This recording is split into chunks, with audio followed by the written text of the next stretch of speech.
Operation status quo. Operation status quo. Prepare to engage. Operation status quo. Ready to engage. Operation status quo. Engaged. Engaged. How do you do, ladies and gentlemen? Yeah, week 2 in a row of making it on a Wednesday. Yeah.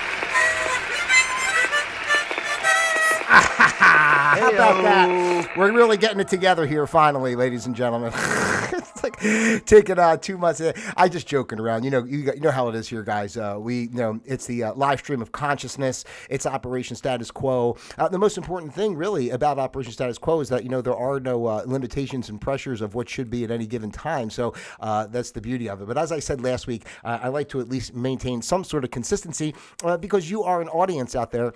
And you may be looking for material, but I guess the good thing is that if you are really interested in this material, which I don't know what is wrong with you if that's the case, but if you are really interested in this material, then you'll find it when the time is right for you to find it. It will find you. It will come down and find you. I am Pete Palma. I am your user-friendly host, ladies and gentlemen, as always, broadcasting from the comfy confines of my very own home. This is Operation Status Quo, the place where we observe the status quo of life. We learn to flow with the status quo of life. And then, of course, most importantly, we create our own flow of quo. Because that's the only way to go. So what are you doing right now to create your own flow of quo? You know the deal. Let me know in the comments below, because if you're not living your flow of quo, what are you doing? Say it with me. You're living someone else's flow, and that's the no, we won't do it. We won't do it. Hey-o. All right. Let me do quickly before I get into everything here. Let's see. I got to go over to. I don't know why I do it this way. Here's my camera too. We have our. I'm going to bring out the close cam. I got the close cam again because we do have our good buddy, Mr. Miles, and there he is hanging out. I feel badly because he was sitting there real nice, looking out the window, and I had to close the window because it gets a little noisy sometimes, and I don't want the noise outside to interfere with the show, and more importantly, I don't want my neighbors to hear me screaming and yelling and blowing whistles and banging on bells and such. Mr. Miles, you want to say hello to the beautiful audience out there? Mr. Miles, go ahead, buddy. Say hello to everybody, Mr. Miles. Yeah, let me get closer. Mr. Miles, hey. Oh. Hey. Oh, well, that's... Hey-o. Hold on, let me go back to camera 1. Hey-o, we did hey-o already. Get out of here. All right. It's funny because... What is funny? What the hell was I going to say? It's funny. It's funny.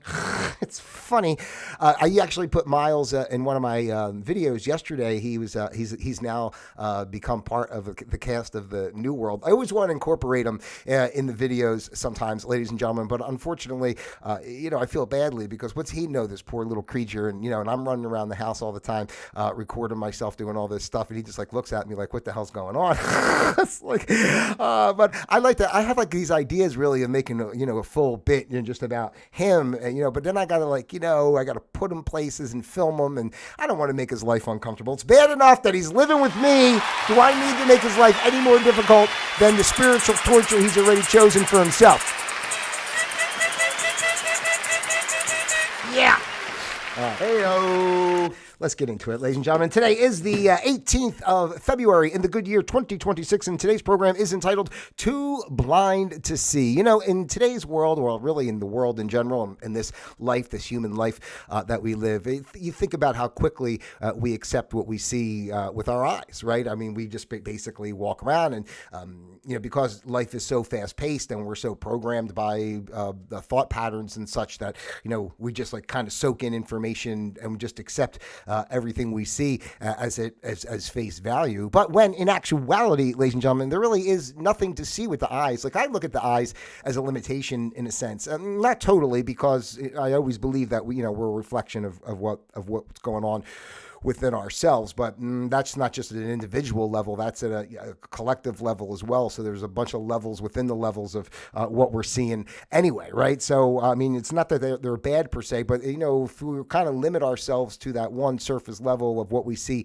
with our eyes, then we're kind of trapped in more the egoic side. And I don't even mean the ego in a negative way, because, we do need our egos, as it were, to survive in this world. But we kind of subjugate ourselves more to the egoic factor of our presence, as opposed to the spiritual side of by using our eyes to just see what's around, and how we just take in whatever's going on in the world and how it makes us feel. And anyway, so, but trying to keep it on track, because what we see basically is a projection, a reflection of what we feel, as I'm trying to say. So we have to look within first, and that's what we do here on Operation Status Quo, right? This is the place of just remembering and looking at things in a different way. I say that all the time because it really is. It's just important. I really feel it's important because life is what it is. In a sense, I go off on a little tangent here, but just like in a sense, our life is kind of quick in a way, right? You're born, you go through your years, whatever. And we're kind of molded into what a life is, and we don't see a bigger picture. We don't see a timeless picture of it in a way. What I'm saying is we cheat ourselves in our life in a sense by staying with the surface level ideals and what seems to be the mainstream narratives, or the main talking points, or just even the way of social interaction and stuff. I was just talking to one of my neighbors when I was out for my walk today, and I passed by on my way back, and we just started chatting for a few, and he was just joking about with my videos, and it's like, saying that I was kind of like anti everything, anti-establishment, anti-system, basically. And, it's true. I don't even want to use the word anti. We were talking about this, and he agreed as well. It's not anti, because I'm not against some sort of collective cohesiveness within a culture, within our culture as humanity, not just, the separate cultures as their own are beautiful expressions of the totality of the one culture of humanity. But of course we need some sort of cohesive manner to operate as far as a society goes, right? But I also think that comes from living from a place of compassion and living from a place of seeing things at a different perspective. Because if you see things at a different perspective, a more within knowing way, as opposed to just surface level human life, if you see things in that type of way, you're going to perceive in a different way. You're going to respect life in a different way. You're going to treat life in a different way, right? Because you're coming from a space, again, to try to say what I'm saying. It's like I'm always trying to figure out how to say what I'm saying, as I keep saying it. But you wouldn't almost, in a way, you wouldn't even need, and I know there's never going to be utopia in a sense, right? Like, I get that. So, but at the same time, we wouldn't even need certain aspects of law enforcement and rules in the way that we have them, because there would be more just general courtesy and respect in the approach of how people operated in the world if we weren't always looking at things from a surface level way. If we started from within and lived life from within, and then let that express out, as opposed to seeing what is being put out in front of us and letting that shape us on the inside and suppressing what our own inside is. If we had that way, and where society operated in a sense of looking at things from that kind of perspective, then people wouldn't take so many negative actions or feel they have to get over on others or look to harm others in certain ways. And those who did, I just think it would be met with a different way of retribution, as opposed to, you're just like somebody does some crime and they put them in jail, and that's it, just throw them in jail. I'm not saying somebody shouldn't go to jail. I just, you know what I mean? Like, I just saying that if it was a different way, it would be a different approach to everything. Everything would be done in a more compassionate way. Not to say that someone who did something that was, outside the realm of proper, which again, what's even proper, but courteous, humanitarian type behavior, it would be met with in a different way. It probably would be met with more compassion. I think, in a sense, if we lived that way and people were acting out in negative ways, I would like to think that because we as a society are evolving or looking at things in a different way, we would be able to then meet the people that are not there in a more compassionate way and allow opportunity for them to grow and be better. Now, I don't know if somebody's running around with like a chainsaw, and here's the chainsaw there it is, right? They're running around with the chainsaw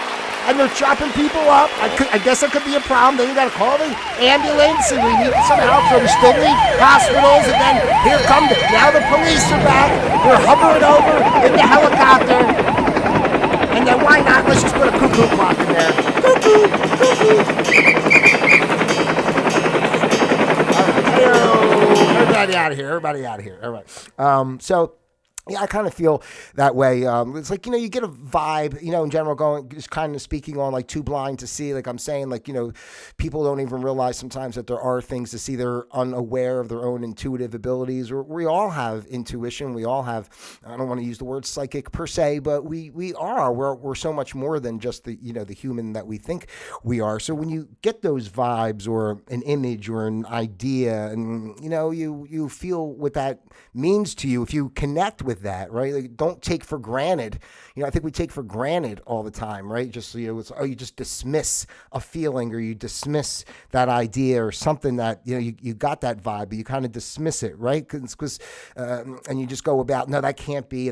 But if you connect with that, then you can project that back out into the world. And that is like what you will see in the physical. That's why I always say yeah, all the things are happening and, people, whatever, negative, things are always happening, but they're happening because of lack of vision, in a sense, from a portion of the totality. But like I always say, it's meant to be, because everything happens in the perfection as it should for whatever lessons need to be learned. So there is, I'm not ever trying to say that we're going to be a perfect world. My mission here with Operation Status Quo and reaching out and trying to talk in this way is really just to offer space to say, you don't have to be trapped by one thought process. You don't have to be trapped by something that you feel gives you fear or puts you in a weaker position. It's really realizing that you are part of the totality. You are a strong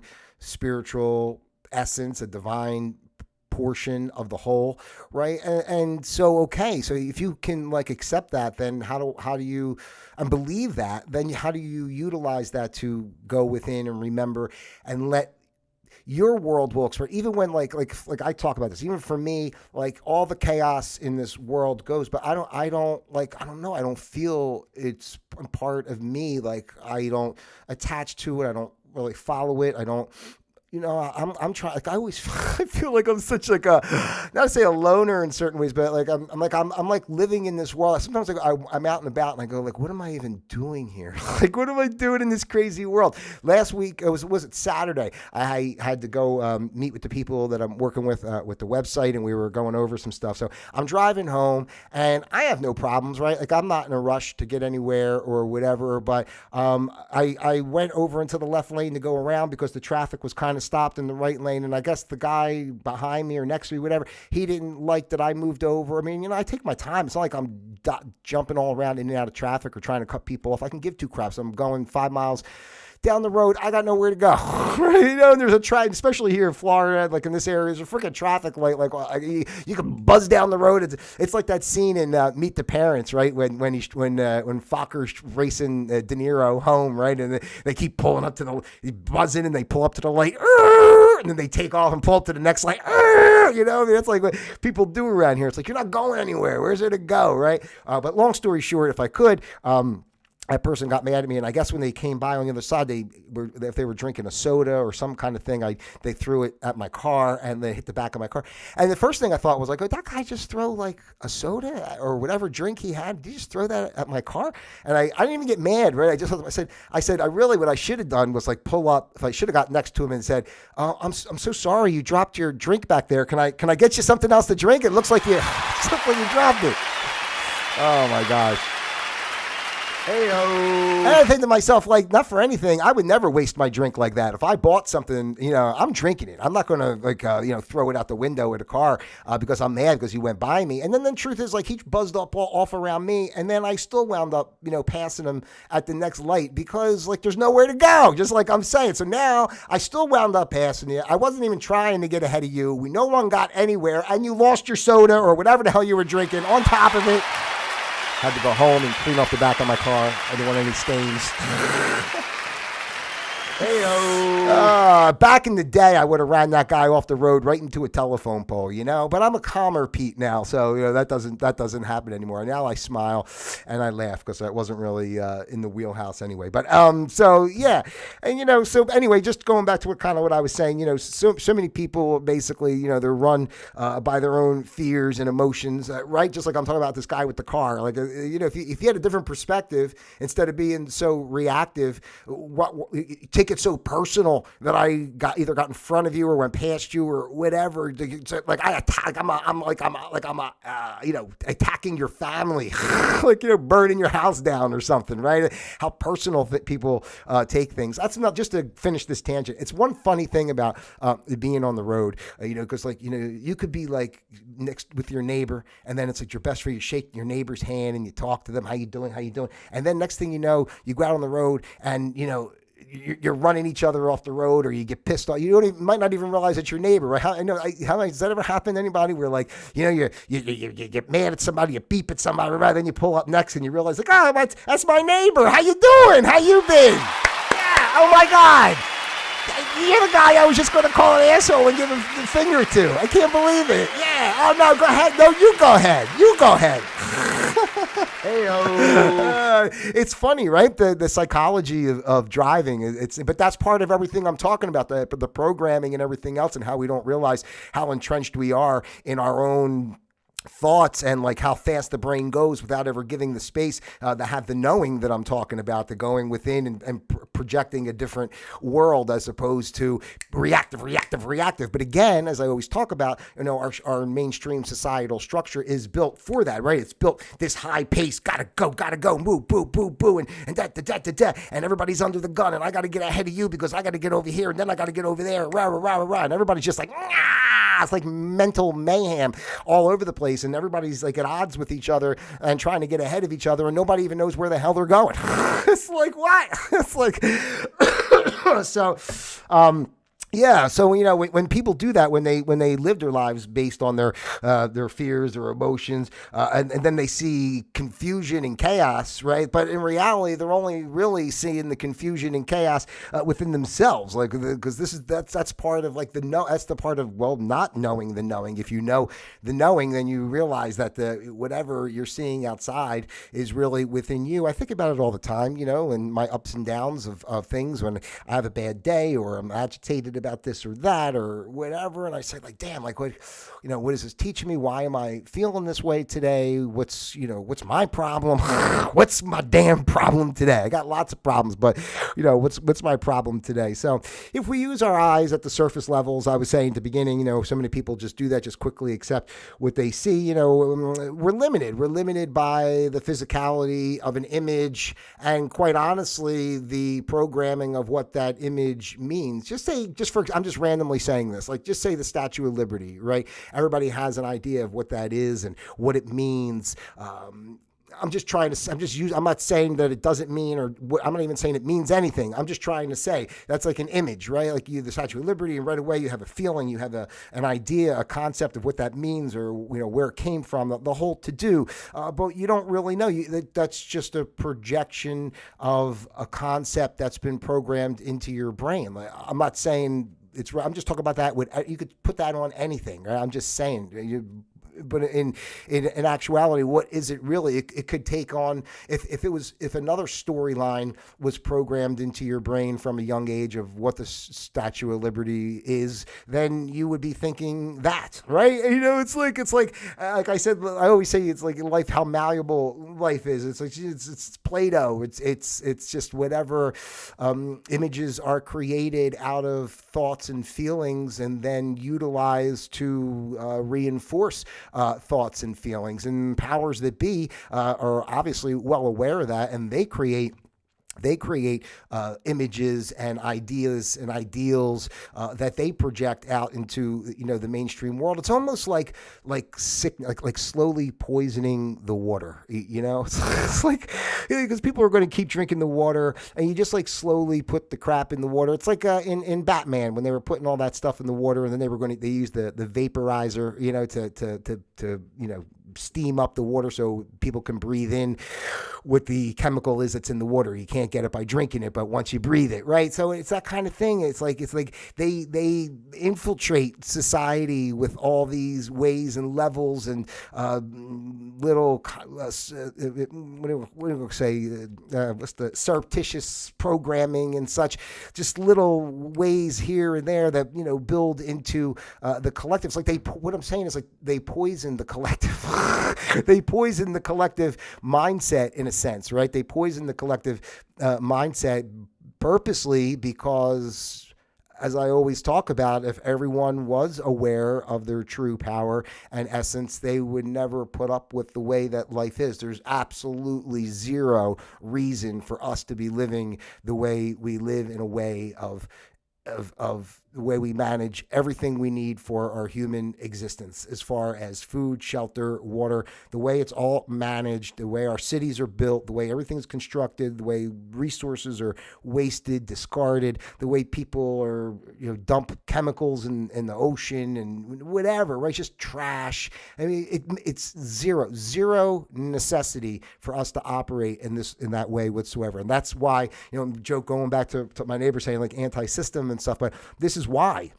Because it's blatantly obvious that there are better, more efficient, healthier, just caring, honorable ways of living and doing things, but we don't do it. We don't do it. They don't do it because then we don't, as I always say, we don't need them, and they can't have us under control and under their thumb and have all the power and keep everybody poor and everything else. Just to speak again with those chemicals, they're doing a lot of construction in my neighborhood here. They're fixing some properties and stuff. Anyway, there's these painters have been going through, and there's the one spot by one of the ponds in the back. There's like kind of like a wooded area. Last week I see the guy, I guess he's cleaning out the paint equipment, and he's like whatever, shooting the thing through the hose. And then I realized, like, all the grass over there, the trees, the shrubbery, that whole little is all like covered with paint stuff. And I'm just like,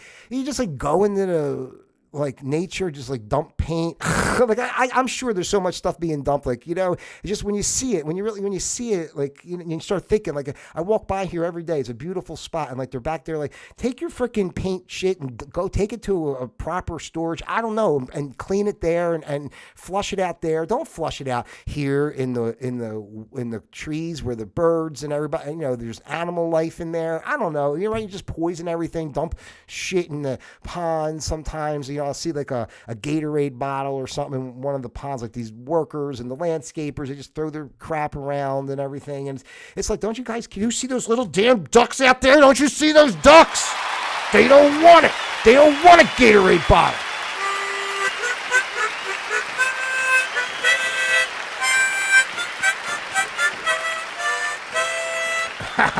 Hey-o.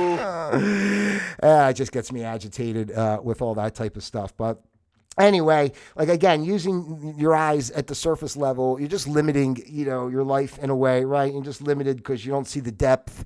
You don't see the symbolism, like what I'm talking about, like just using the Statue of Liberty example. Like, everything's really a physical projection and symbolism. And, how is that used? Like what I talked about last week of how they take everything and invert it, right? They take something. Again, I'm just using the Statue of Liberty. I'm not saying one way or the other, but I'm just using it as an example. But, they'll take something like that and project it as this great image of freedom and all this type of thing.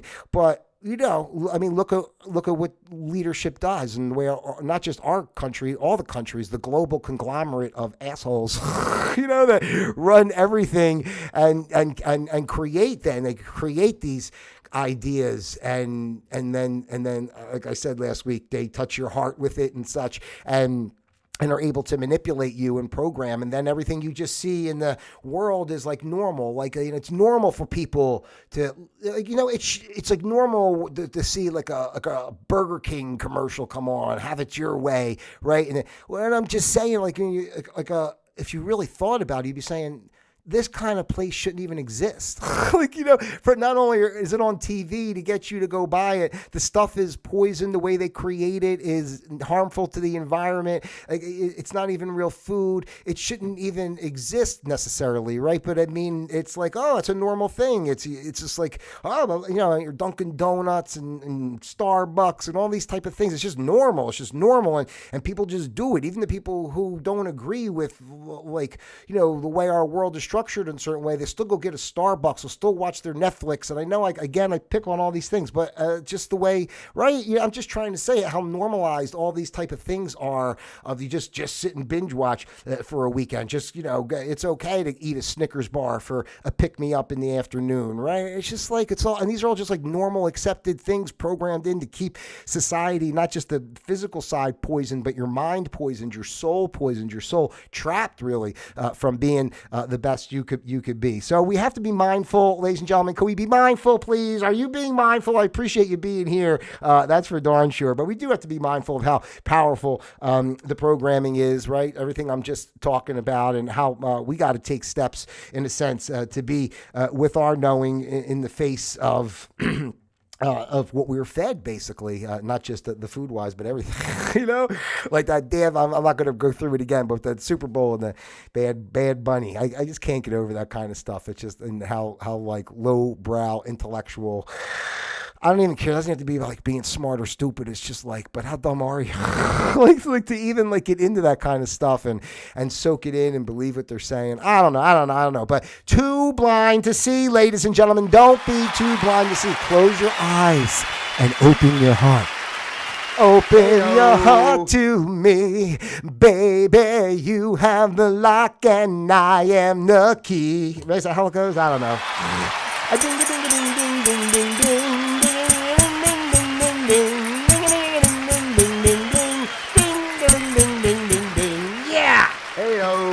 So that's what I have for you. Live by your heart, and remember what's going on in the world is, especially now, because everything has gotten more, it keeps getting more and more, and the technology keeps growing and growing, and AI and everything else, and you don't know what's real and what's not, and all that kind of nonsense. So I'm just saying, just keep, close the eyes, close the TV, feel what your heart's telling you. We're all here for a reason. I'm going to leave it at this. Ultimately, you wouldn't be here if it wasn't meant for you to be here. It's not random. You're part of it. You chose it. So just, be responsible and respectful of that, and be aware of that, and be happy about that, and let your life build from that space, as opposed to, the spaces outside that are trying to define what your life is, as if you don't even, you're just like a flea, on a dog that we're going to just shampoo out, so I don't know, just so, just be mindful of that, all that stuff, and live your best self. And listen, the technology's not evil. Nothing's evil. We can build and create and utilize and utilize things to our benefit for the greater, just a happy life. We're here. Let's be happy. Let's be happy with each other.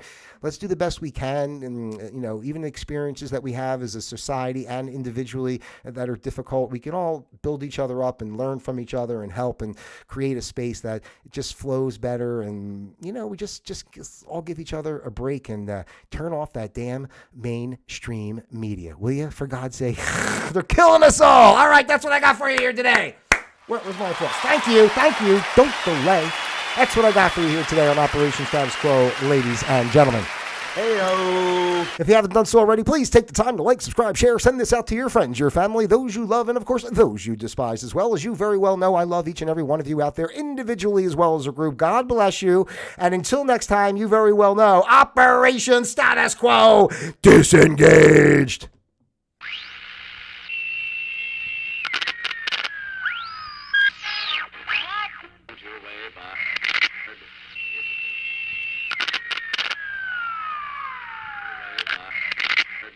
Is a boulevard of 10 short blocks